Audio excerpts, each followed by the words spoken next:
ini bukan parenting, ini mah militer gitu. Jadi menurut aku itu menanamkan rasa dendam dan takut. Gue malah ngeliat orang yang romantis sama ayahnya, dicium sama ayahnya, disayang-sayang, itu gue malah kayak cringe gitu loh ngeliatnya. Terkadang kita sayang sama orang, jatuh cinta sama orang, tapi itu membuat kita bodoh dan membuat kita tuh menyakiti diri kita sendiri.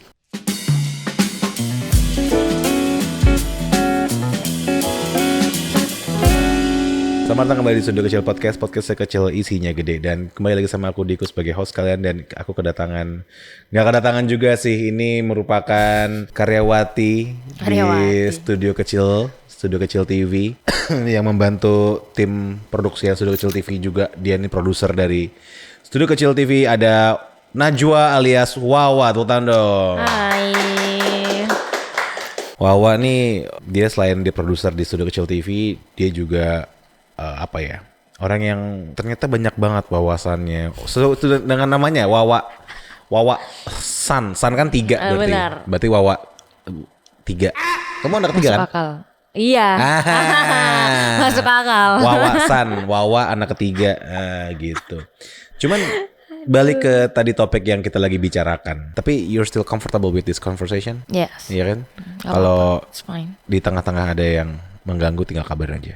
Tadi Wawa sempat mengatakan sosok seorang ayah yang dibutuhkan atau mencapai ekspektasi atau mengayomi dan lain-lain itu tidak hadir dari sosok ayah kandung. Maksudnya gimana, Wawa? Benar. Jadi jarak aku dan ayah kandungku itu kan sangat amat jauh ya. Maksudnya dia adalah orang yang kolot lah ibaratnya gitu. Ya. Jadi aku merasa kayak anjing, ini bukan parenting, ini mah militer gitu. Jadi menurut aku itu menanamkan rasa dendam dan takut instead of mempelajari sesuatu hal baru untuk perbekalan di masa yang akan datang, gitu loh. Jadi gue malah merasa pressure, merasa kayak anjing, ini militer banget nih begini kayak gitu. Jadi justru gue merasakan yang benar-benar harusnya dirasakan sebagai anak dan mempelajari ilmu-ilmu dari parenting segala macam itu justru setelah nggak sama ayah gue gitu loh. Karena kan memang ada fase-fase kehidupan yang lain ya kan. Jadi kayak gue malah merasa mempelajari sesuatu hal itu justru bukan sama ayah gue gitu. Makanya that's why, the reason why. Oh, ayah kandung lo meninggal kan? Yes. Lalu lo mendapatkan sosok lain yang baru lo merasakan, kok gue gak ngerasain ini ya gitu ya? Iya, gue justru kayak karena dulu saking militernya nih, gue jadi nggak tahu gimana sih sebenarnya hubungan ayah dan anak yang ideal tuh seperti apa. Gue pikir tuh dulu dengan gue selalu dimaki-maki, dipukulin segala macam, itu gue rasa itu tuh normal dulu tuh gitu. Jadi pas gue ngeliat teman-teman gue yang kayak, gue malah ngeliatnya cringe, aneh nggak? Gue malah ngeliat orang yang romantis sama ayahnya, dicium sama ayahnya, disayang-sayang, itu gue malah kayak cringe gitu loh ngeliatnya, saking gue nggak punya pandangan normal akan hal itu. Oke, ya ini pandangan yang gimana ya, gue tidak bisa bilang maybe it's bad, maybe it's not. Ada bagi beberapa orang merasa hal-hal seperti ini ternyata mereka butuhkan nanti di masa depan. Benar. Tapi ada juga yang kayak ini mentally drop you down banget gitu. Kayak benar-benar bikin lo stres, bikin lo gila, bikin lo apa segala macem. Cuman gue bukan seorang ayah, dan ya ntar gue akan membahas lah soal ayah gue. Tapi ayah gue tuh ya orangnya ya nggak pernah marahin gue dari kecil gitu. Jadi gue tidak pernah lihat. Tapi gue mau balik ke masalah ke ayah-ayahan. Seharusnya tuh seperti apa sih menurut pandangan Wawa nih? Kalau sosok ayah yang setelah ayah kandung Wawa almarhum, lalu sosok ayah yang seperti apa sih yang akhirnya kayak kok gini, dan ternyata kok gue bisa, kok gue suka, itu tuh yang kayak gimana sih akhirnya? Personal opinion aku ya, dan based on my experience juga, ayah yang bisa kayak wah ini nyangkut nih di gue gitu. Dia bisa memposisikan di kapan dia harus menjadi ayah dan kapan dia harus menjadi teman. Jadi at the same time dia bisa mendengar keluh kesah anaknya, posisi anaknya, dan dia bisa menengahi antara aku dan bunda gitu loh. Karena memang ini adalah dua orang yang sangat keras kepala, aku dan bundaku. Jadi harus ada penengah. Yang aku suka dari dia adalah dia melepaskan anaknya untuk explore dan belajar. Jadi kayak misalnya kalau udah balik, dia cuma bilang, kan udah gue bilangin. Instead of kayak lu jangan kayak gini kayak gitu loh. Dia akan kayak enak kan rasanya kerja, enak kan rasanya kuliah, enak kan rasanya sekolah kayak gitu. Dia barulah menceritakan nanti lebih baik kamu seperti ini. Jadi kayak melepaskan anaknya untuk learning by doing dan menempatkan dirinya bagaimana dia harus menjadi ayah atau teman. Jadi sebagai anak tuh bebas gitu, merasa nyaman, merasa ada tempat untuk pulang gitu loh. Jadi kayak ngerasanya nyaman aja sih untuk ngapa-ngapain. Merasa nyaman ya. Dan bener ya yang tadi lu bilang, nggak semua hal yang sedarah, sekandung itu belum tentu yang lu butuhkan mungkin. Bener. Belum tentu itu yang membuat lu nyaman juga. Bener. Memberikan kedamaian atau kenyamanan tuh menurut gua hal yang jauh lebih valid sih ketimbang apa itu kasih sayang atau percintaan menurut gue ya. Bener. Setuju gak sih? Setuju. Bahkan dalam mencari pasangan juga terkadang kita sayang sama orang, jatuh cinta sama orang, tapi itu membuat kita bodoh dan membuat kita tuh menyakiti diri kita sendiri. Gua pernah punya pacar, punya mantan yang gue bilang zodiaknya sama kayak lu lah, tanggal lahirnya juga lagi bangsat. Dia sayang sama mantan kekasihnya, bukan gue ya, tapi setelah sama gue. Dia jadi sahabat gue lah si mantan gue ini. Saking sayangnya tuh dia sampai lupa untuk menyayangi dirinya sendiri, sampai lupa untuk bahwa dirinya juga butuh perhatian dari dirinya sendiri gitu loh. Dia tidak sadar, dia disakiti, dia sadar dia terabuse baik secara mental, secara fisik dan banyak hal lainnya. Dia sadari itu, tapi dia nggak apa-apa karena dengan alasan apa? Dia sayang. Dan menurut gue tadi gue bilang, kadang sayang itu bukan yang lu butuhin, tapi ketika lu ngomongin soal kedamaian, kenyamanan, itu jauh lebih valid gitu.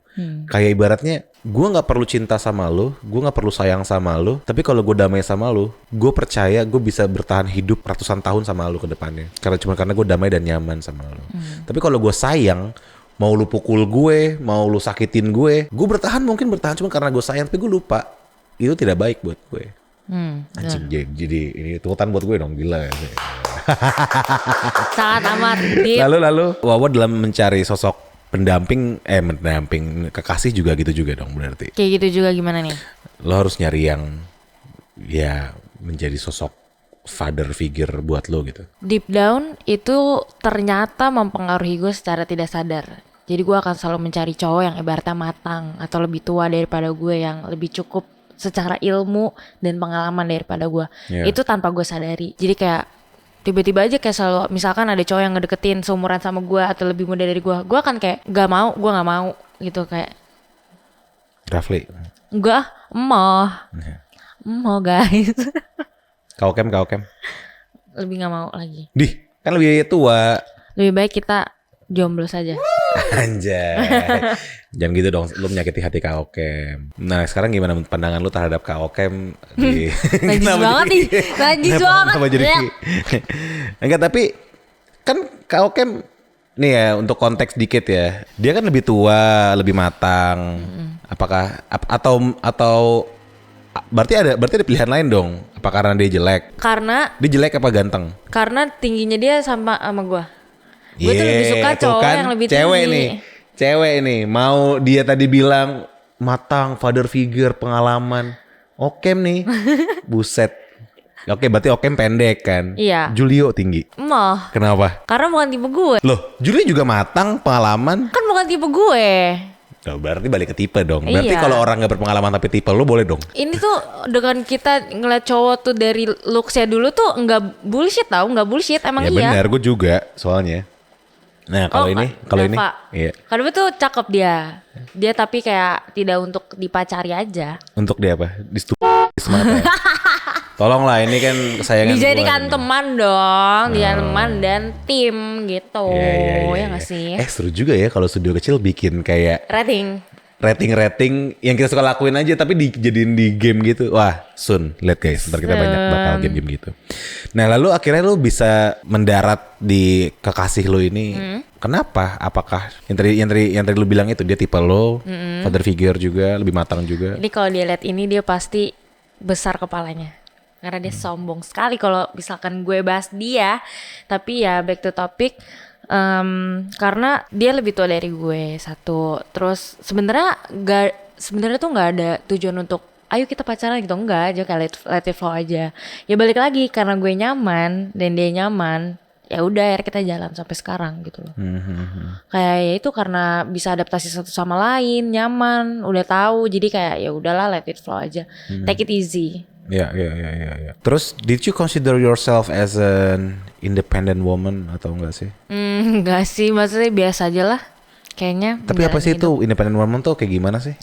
Menurut pandangan gue ya, gue tuh merasa dan memandang independent woman tuh sebagai cewek yang mandiri secara finansial, secara mentally, everything lah pokoknya. Gue ngerasa independent woman itu adalah wanita yang keren banget gitu. Tapi nggak tahu kenapa, mungkin karena kesibukan gue, banyak banget teman gue yang bilang, calon-calon independent woman nih Wawa, amin. Tapi saya tidak merasa seperti itu karena saya merasa saya mentally unstable gitu. Apa hubungannya independent woman dengan mentally unstable? Karena menurut gue ya, mindset seseorang itu menentukan segalanya gitu loh. Terus kalau misalnya independent woman, gue ngerasa kalau dia pasti punya mindset yang oke dan settle sehingga dia menjadi seperti itu, dan gue tidak merasa gue seperti itu gitu loh. Itu menurut pandangan gue, ngerti nggak? Kalau pikirnya kayak gitu menurut gue. Nah tadi lu sempat nyinggung soal mentally unstable. Is that a real thing? Damn, gila, gue pembahasannya sangat ini ya, kolot banget ya. Kolot, enggak sih. Kalau misalkan didiagnosa secara psikologi, gue nggak meriksa. Cuma gue merasa kalau gue tidak ada di keadaan yang fit untuk menerka segala macam hal gitu, ngerti nggak? Jadi gue butuh mempersiapkan diri lagi segala macam, jadi sehingga gue merasa ada yang aneh nih dari gue. Berarti kan itu self diagnose ya? Self diagnose, sebenarnya nggak boleh ya guys. Nah ketika lo mendiagnosa mandiri itu, apa yang pada akhirnya membuat lo menyatakan bahwa gue mentally unstable? Contohnya tuh seperti apa dan kenapa lo mengatakan hal itu? Jadi back to tahun 2023. Jadi tahun 2023 adalah tahun yang sangat menyebalkan gitu. Karena banyak kejadian-kejadian yang membuat gue secara tidak sadar, gue ngapain sih kayak gitu. 2023 adalah tahun dimana gue mempertanyakan gue sebenarnya mau ngapain, apa yang udah gue lakuin, apa yang udah gue sesalin. Itu tuh adalah tahun 2023 gue. Ya itu karena tiba-tiba menjadi white team ya kan guys, itu kan sangat amat men-trigger mental aing ya gitu. Jadi ya ternyata turns out setelahnya nih, gue merasakan kayak loh sebenarnya gue nggak boleh kayak gini, tapi kenapa gue kayak gini gitu loh. Jadi sebenarnya kayak hal-hal yang sebenarnya gue nggak mau lakuin itu, tiba-tiba gue ngelakuin itu dan gue nggak sadar, ngerti gak? Ya. Tapi itu kan berarti bukan, menurut gue itu bukan mentally unstable, you're just sad and depressed, maybe. Dalam menurut gue ya, mental unstable yang gue sempat mention bukan berarti gue mendeklar kalau gue tuh bipolar or something like that gitu. Gue cuma mendeklar kalau gue tuh nggak baik-baik aja loh, kayak gitu. Tapi bukan yang gue self diagnose sampai kayak gitunya, enggak. Sampai gue bilang ke orang-orang gue mental unstable gini-gini, enggak. Itu cuma ungkapan gimana gue mendeskripsikan diri gue tuh lagi nggak baik-baik aja. Gitu. Tapi lu yang mengaku bahwa lu nggak baik-baik saja di dalam dunia profesional yang gue lihat selama ini kayak ya lu orang yang fine lah gitu maksud gue. Karena gini, yang gue lihat semua orang di studio kecil lah, kita ngambil yang kecil ya. Di studio kecil itu semua orang punya masalah gitu. Lu punya masalah, Dava punya masalah, Julio punya masalah, Kobar punya masalah, semua orang punya masalah. Tapi kita mencoba untuk memendam masalah itu dan tidak perlu mengeluarkannya di orang lain gitu. Apakah itu bentuk dari kedewasaan ataukah itu toksik?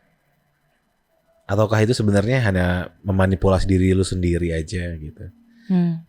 Menurut lu kayak gimana? Menurut gue itu pilihan. Pilihan orang-orang. Yang namanya penilaian itu objektif, ya kan? Yeah.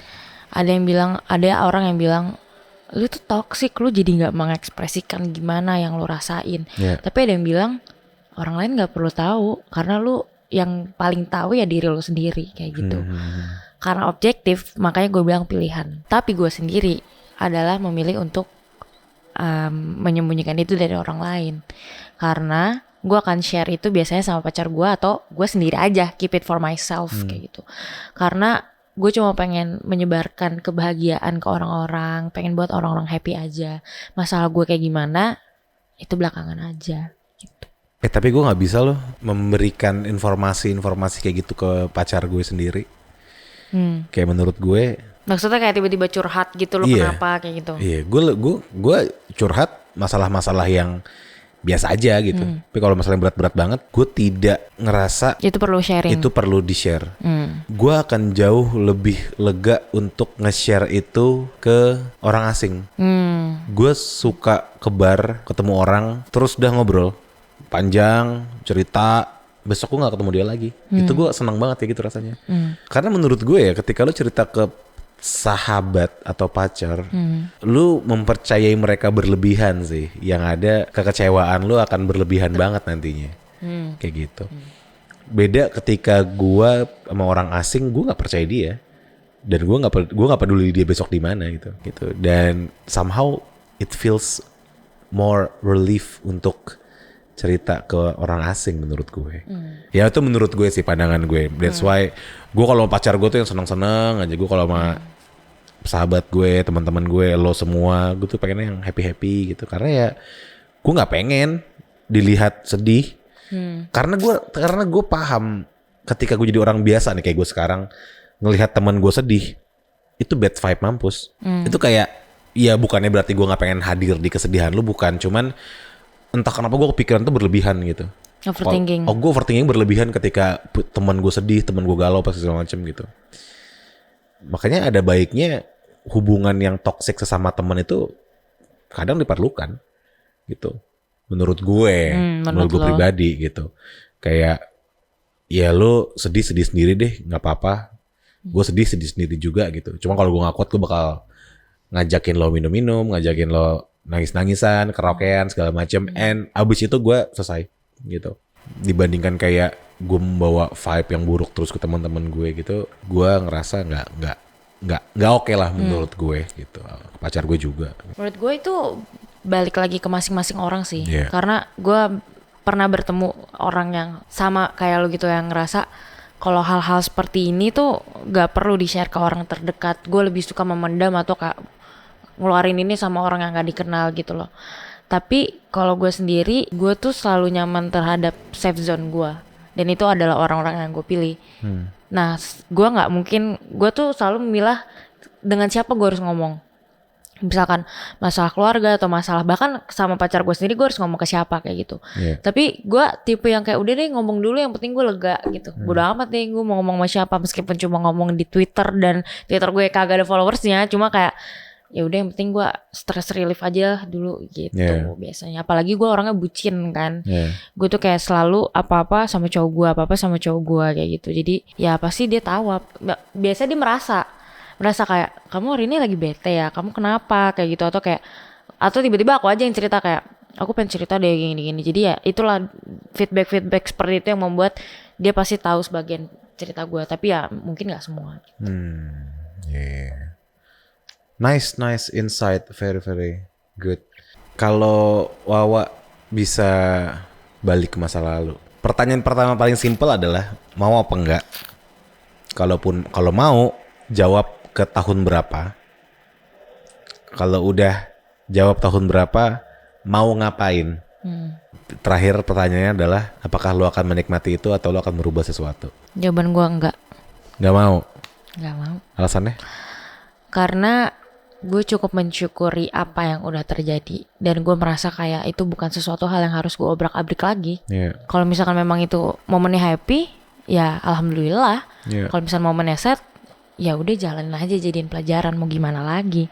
Tapi gue menyadari dan gue tidak mau mengotak-ngatik kuasa yang udah ada gitu loh. Kalau gue nggak punya kuasa untuk itu, buat apa? Gue nggak pernah mikir loh, gue sama sekali nggak pernah berangan-angan kayak tau gitu kemarin gue kayak gini aja ya, gue pengen balik lagi deh ke tahun seperti ini gitu. Gue gak pernah punya pikiran kayak gitu, karena gue lebih fokus gue besok mau ngapain. Karena satu, bersyukur. Udah, gue bersyukur aja, mau itu pahit mau itu manis, ya udah alhamdulillah aja gitu. Lo cocok jadi penjudi sih. Karena menurut gue penjudi profesional itu tidak bisa ngomong aduh tahu gitu gue tarik, aduh tahu gitu gue tambahin angkanya. Serem banget. Loh, gue sebagai penjudi profesional, profesional gambler, gue tidak pernah mau mengatakan anjir tahu gitu. Gue main judi gue rugi 10 juta, 12 juta, tapi gue nggak pernah ngerasa nyesel. Itu pilihan. Dan itu pelajaran hidup. Bener, itu pilihan gue. Gue awalnya, mungkin kalau lu bertanya ke gue 4 tahun lalu, mungkin gue bisa menjawab pertanyaan gue sendiri kayak tadi. Gue mau balik ke masa lalu, mau gini. Gue nggak pengen ngerubah, gue cuma pengen enjoy life waktu gue belum kerja, waktu gue masa-masa ringan-ringannya lah hidup. Cuman semakin gue kesini, makin gue yang sekarang hari ini, jawaban gue sama kayak lo. Bukan berarti gue tidak mensyukuri, tapi lebih kayak, damn ternyata semua yang udah gue lewatin tuh sucks menurut gue. It was beautiful until it sucks menurut gue. Jadi kayak kalau gue disuruh ngelewatin itu lagi, gue nggak kuat sih. Untuk kayak apalagi misalnya, emang lu nggak pengen mengulang kenangan-kenangan lama lu sama siapa, sama orang-orang yang udah mengkhianati gue enggak sih. Karena segitunya. Menurut gue ya, untuk lu sampai di momen yang lu bilang ini bahagia banget, itu butuh proses. Entah itu proses untuk mencapai hal itu, atau lu proses menyadari kalau anjing ujung-ujungnya sucks juga. Dan gue gak mau lagi ngelewatin hal itu dan cukup sekali. Balik lagi yang lu bilang tadi, karena belum tentu gue sekuat itu juga. Bener. Tuh, gak perlu disalin guys. Iya, gue gak bilang gue nyesel. Cuman lebih ternyata ketika sudah melewati banyak ketaian lah, pada akhirnya ngebikin gue gak pengen lagi lah ngerasain kebahagiaan sama si ini, orang-orang ini gitu. Ya, a lot of people come and go. Cuman ya itu yang membuat gue di sini sekarang gitu. Apakah di sini titik terbaik gue? Nggak juga gitu. Just enjoy life. Let it be aja, let it be, let it flow. Lo tuh Cancer kan zodiak lo. Cancer geng. Tapi lo peduli sama zodiak nggak ya? Peduli nggak peduli sih, biasa aja. Yang baik-baik aja gue terima. Gue juga nggak peduli, cuman ini for fun insight aja sebenarnya. Iya sebenarnya gitu. benar. Kayak gue tahu Cancer itu, Cancer itu selalu memilih pilihan terburuk. Di antara yang terbaik. Memilih opsi-opsi terburuk karena mereka senang diperlakukan buruk. Katanya. Gue mungkin gak relate, itu mungkin gak relate ke lo, tapi waktu when it comes to another Cancer termasuk mantan gue, itu relate banget gitu. Kayak anjing, semua pilihan-pilihan gue kenapa semua ya, kenapa salah semua ya gitu. Ya itu rare sih. Terus di satu sisi gue tuh seorang Sagittarius ya. Gue juga gak gimana. Lu Sagittarius? Iya kan, gue 3 Desember. Demi apa? Kenapa? Lu beda sehari doang sama cowok gue. Emang. Nah, lu harus menikmati masa-masa indah ini, karena ketika lu putus dari cowok lu akan menderita kayak mantan gue sekarang. Seram. Beneran. Ini beda 1 hari, gue baru tahu lagi. Yes. Nah, kayak Sagittarius itu kan living a life as a party ya. Gue tuh merasakan hidup gue tuh hanyalah sebuah pesta besar yang harus gue nikmati aja. Gak ada yang harus gue sesali, gak ada yang harus gue apapun. Dan gue tuh hanya mau menikmati hidup tuh hari ini doang. Besok gue nggak tahu.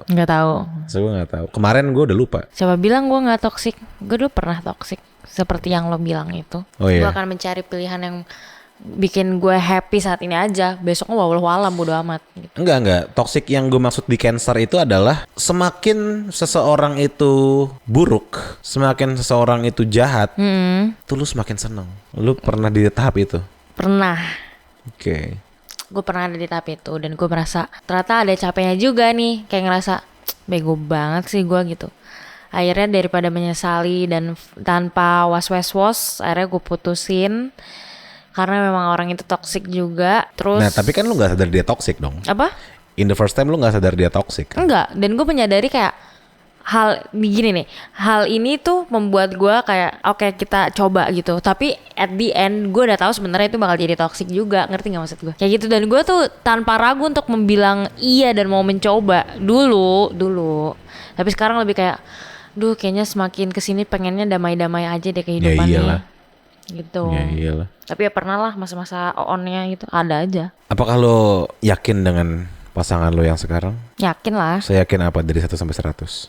100. Apakah dia akan menjadi sosok bapak yang baik untuk anak lo kelak? Insya Allah ya. Ini kok kejauhan banget nih ngomongnya, tapi insya Allah amin deh. Maksud gue lo kan punya ekspektasi karena lo punya daddy issue. Apakah dia suit dengan ekspektasi lo soal ayah? Kalau misalkan gue lihat-lihat dari dia ya, maksudnya ya oke lah, fine kayak gitu. Kan namanya orang jadi ayah kan gak tiba-tiba lu punya naluri, gue pengen jadi ayah, kan gak kayak gitu. Kan kita harus belajar parenting dulu, belajar dari pengalaman dari orang sekitar. Dan gue melihat dia itu, kenapa gue bilang dia bisa? Karena dia itu orangnya senang belajar, senang banget belajar, dan senang beradaptasi dan senang ngalah. Jadi menurut gue partner seperti ini nih yang gue butuhkan gitu. Dan gue, ini agak a little bit cliche, tapi gue tidak punya pilihan lain selain dia gitu saat ini.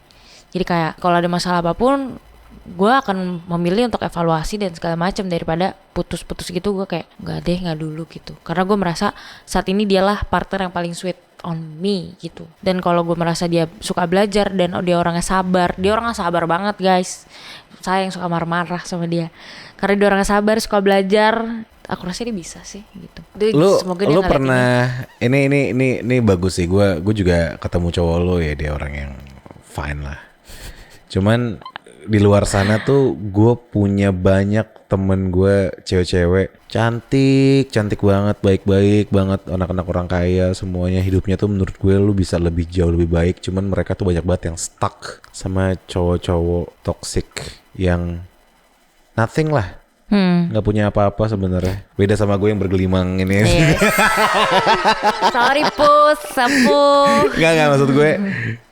Ini bener-bener anjing nih, cowok udah jelek. Iya paham kok gue. Nih cowok ape-ape gitu. Menyebalkan, tukang selingkuh gitu kan. Tukang selingkuh, kasar. Tukang selingkuh. Terus cewek-cewek ini banyak yang bertahan banget gitu. Pas gue tanya, pas gue ajak ngobrol, gue dengerin curhatan mereka cuma bisa bilang, tapi gue mau sama siapa lagi, lagi. Nunggu capek aja. Enggak, maksud gue kenapa selalu ada keluar kata-kata, kalau gue putus gue mau siapa lagi, siapa yang mau nerima gue. Nah, kan gue bilang, lah kan lo kan cantik, lo kan baik, siapa yang gak mau sama cewek cantik kayak lo gitu kan. Enggak lah, gak semuanya gini, siapa yang mau nerima gue kayak gini, siapa yang dia tahu semua sifat gue gini. Gue awalnya ngerasa ini cewek goblok banget ya. Sampai akhirnya gue tahu bahwa cowok-cowok toksik itu selalu membuat cewek secantik apapun tuh merasa mereka tuh buruk. Ngerti gak? Jadi kayak gini. Kamu sadar gak sih kamu tuh gak secantik itu? Kamu sadar gak sih gak ada yang mau sama kamu selain aku? Dibuat cewek ini tuh sebutuh-butuhnya banget sama cowok ini. Iya. Jadi kayak dimarahin terus kayak, ya aku tuh itu karena aku tuh sayang sama kamu. Aku tuh jadi kayak dibikin kayak gitu. Sehingga nih cewek tuh kayak, iya juga ya gue yang bego ya. Iya juga ya gue yang salah ya. Iya juga gue yang selama ini gue gak ada apa-apanya kayak gitu kan. Iya kayak gitu. Gue gak ada apa-apanya gitu. Kayak aku tuh sebenarnya tuh bisa loh dapetin cewek lain selain kamu. Cuman aku mau sama kamu, aku harus bersyukur gitu. Itu kalau secara tersirat. Iya. Tersurat. Kalau yang tersirat ya, ntar yang tiba-tiba dimanjain banget, tapi tiba-tiba kamu kenapa sih pakai pakaian yang minim, nanti dilihat loh sama cowok-cowok. Padahal kayak kenapa lu membatasi ekspresi orang gitu. Dia dengan tidak sadar itu menjauhkan si cewek ini dari society, sehingga kalau misalkan tanpa gue lu nothing. Exactly. Dan bahkan banyak banget yang sampai di jenjang pernikahan. Ini gue ngerasain karena gue kenal sendiri. She was a popular girl sampai akhirnya nikah dan gak punya teman sama sekali. Dan akhirnya ya udah, ketika keluarganya sucks, keluarganya KDRT, suaminya KDRT, suaminya suka selingkuh, dia gak tahu mau ngapain karena dia gak punya referensi apapun lagi gitu loh. Paham. Sehingga mau cerai pun bingung karena ini kalau gue cerai, gue ngomong sama siapa ya? Kayak dia nggak tahu harus kemana, nggak tahu harus ngapain gitu. Gila banget sih maksud gue. Jadi ya apa yang lu punya sekarang lu syukuri. Kayaknya banyak banget cowok gila di luar sana, dan gak menutup juga banyak banget cewek gila juga di luar sana gitu. Benar-benar tidak terbatas gender ya. Cuma ya jadi nggak cowok sama aja. Ya udah, yang lu punya sekarang syukuri banget lah. Apa yang gue punya sekarang gue syukuri banget juga gitu. Gue punya cewek yang waras, udah alhamdulillah banget gitu. Benar. Ya kan? Benar. Ya gak sih? Benar-benar. Kayak maksud gue banyak loh cewek-cewek yang gak bersyukur punya cowok baik. Kayak atau cowok-cowok juga gak bersyukur, ya banyak. Iya, gue tipe orang yang sangat bersyukur. punya cewek Gue gue. juga. Aku juga bang. Ya enggak juga, kadang ada cewek loh yang kayak cowoknya udah baik, tajir, ganteng misalnya ya, mungkin itu lucu misalnya gitu ya. Ada aja gitu yang dilarang, kayak misalnya kamu nggak boleh motoran, kamu nggak boleh mancing, kamu nggak boleh main sama teman. Itu sebenarnya akal-akalan perempuan aja guys. Hindari perempuan seperti itu ya teman-teman. Benar, karena pengen ada peperangan, nggak pengen Iya. damai gitu. Gue soalnya pernah, ini klise banget, gue pernah ngejauhin cowok karena menurut gue dia terlalu baik. Iya. Karena kayak gue juga sampai bingung gimana gue mau ngeributin ya gitu. Padahal kan itu toxic ya gue tuh dulu gitu, kayak pengen ada sesuatu hal yang ribut-ribut manja, tau gak sih lo, yang kayak maafin aku ya gini, Iya. kayak gitu. Tapi gue bingung ini apa ya, ini orang nggak ada kurangnya gitu loh, kayak terlalu adem ayem gitu hubungan gue, nggak ada emotional apa ya, tantangan secara emosional gitu menurut gue. Jadi aku cari yang lain aja. Waktu itu juga masih 17-16 kayaknya, masih kayak muda banget. Iya. Jadi kayak udahlah, tidak perlu diulangi. Ya, tapi pada akhirnya ya semua orang dewasa kan pada akhirnya. Iya, semua orang ternyata malah milih yang berdamai-damai saja seperti sekarang-sekarang ini gitu. Cuman gue dari dulu sampai akhir gue ketemu cewek gue yang sekarang ya. Dari dulu tuh gue ketemu cewek cegil-cegil gitu tuh. Bener-bener nih Bang Dika banyak banget cerita-cerita cewek cegil, gue heran deh. Cuman gue itu ternyata tidak berubah banyak. Gue tuh orangnya sama aja. Gue tuh orangnya kayak gue nggak suka lagi kayak gini. Ya udah, gue tinggalin kayak gitu doang gitu. Kecuali misalnya gue yang bucin, gue tuh selalu bucin sih sebenarnya. Gitu. Jadi kadang gue yang secara tidak langsung merubah diri gue ke dia doang gitu. Padahal di luar gue sama aja gitu. Sebentar dia kecewa karena kok kamu di luar gini. Ya emang iya. Gue emang tuh gua kayak gini. denger cerita lu, gue sampai merasa kayak anjir, gue nih jahat gak sih bilangin dia goblok, masih ngasih aja nih ke mantannya gitu. Tapi kayak dia bilang kayak iya ini tuh bentuk ikhlas segala macam, kayak iya juga sih, tapi kesel anjing dengernya gitu. Iya. Oh ini konteksnya kan penonton nggak tahu ya. Oh ya konteksnya, tapi ya kira-kira garis besar seperti Iya, itu guys. garis besarnya gue membantu mantan gue lah, dia seperti itu. Cuman gue tuh selalu ngerasa ya kenapa enggak, dia kan pernah jadi orang yang gue peduliin. Bener. Dan Tapi dia baik juga lah gitu. iya, tapi in the other side gue yang denger cerita lu tuh secara emosional kayak gemes gitu. Tapi ya sebenarnya memang harusnya kayak gitu, ngerti kan? Cuma karena gue dengernya tuh kayak ya ampun, ternyata pendewasaan seperti ini. Dan alhamdulillah cewek gue reaksinya Biasa aja. sama sih kayak lo, kayak Menyebalkan. lah kenapa kamu yang ini gitu. Kalau ngomong ini. Iya soalnya dia gini, oh ya udah, tapi dia ngerti sih. Gue alhamdulillah banget bersyukur, soalnya dulu gue pernah punya gebetan tahun dulu banget. Ini dengan mantan gue yang sama, gue ngelakuin hal yang sama. Terus gue punya gebetan dan gebetan gue ini Dia nggak terima. ninggalin gue karena nggak terima. Kayak lo ngapain sih bantuin mantan lo gini gitu kan? Gue nggak terima gitu. Lah padahal dia bukan pacar gue juga, cuman dia akhirnya kayak aku nggak bisa deket kayak gini lagi gitu, hubungan dekat sama kamu lagi gitu. Akhirnya dia mau menjauh. Terus gue kayak sedih, terus gue kayak fuck, ya udahlah. Ya udahlah, balik lagi ya udahlah. Iya. Ya gue udah nggak kayak dulu. Dulu gue cengeng banget lagi. Kalau urusan cewek, nggak bukan cewek lah, kayak urusan tinggalin. Besok punya lagi. Semua perasaan orang itu valid kok. Iya Anjay. sih. Bener. Ya kita seru banget ya ngomongin soal kehidupan, Benar. ngomongin soal ini. Benar. Dan kasih tahu dong ke teman-teman di luar sana, mungkin sebagai closingan untuk cowok-cowok lah ya, how to be a good dad, Yes. how to be a good father. Nggak maksud aku, can you tell them how to be a good father? Jadilah orang yang mau belajar dan beradaptasi dan mengikhlaskan. Kuncinya satu, jadi orang yang mau belajar. Dan jadilah teman untuk anak lo. Benar. Dan somehow itu jauh lebih ngaruh loh. Ya. Anak tuh jauh lebih nurut. Iya memang. Karena kita kan lebih nurut sama teman. Gue sekarang jadi ngerasa sungkan loh sama bokap gue. Jadi kayak ngerasa harusnya gue gak kayak gini nih gitu. Atau kayak gue nyenengin bokap. Jadi kayak ngerasa akan ada inisiatif yang tumbuh gitu loh. Gue merasa Iya gitu. benar. Bukti nyata. Ya itu. Karena otoriter kayaknya udah nggak ngaruh ya, apalagi ke anak-anak zaman sekarang. Jadi Bukan gak ngaruh ya, mungkin di beberapa part yang ngaruh. Karena gue merasakan kalau keponakan gue nih orangnya bebel banget, HP-an mulu, iPad. Anak sekarang iPad terus guys, kalau makan tuh selalu YouTube gitu kan. Cuma anak-anak seperti itu masih tetap harus digerasin. Kayak kalau dia udah out of the boundaries, udah kelewat batasnya, dia tetap harus diomelin menurut gue. Yang kayak kan udah dibilangin gini, itu tetap harus biar mereka mengerti. Tapi ada beberapa part yang sebenarnya nggak perlu pakai cara kayak gitu, ataupun pakai cara kayak gitu tapi diperhalus ya.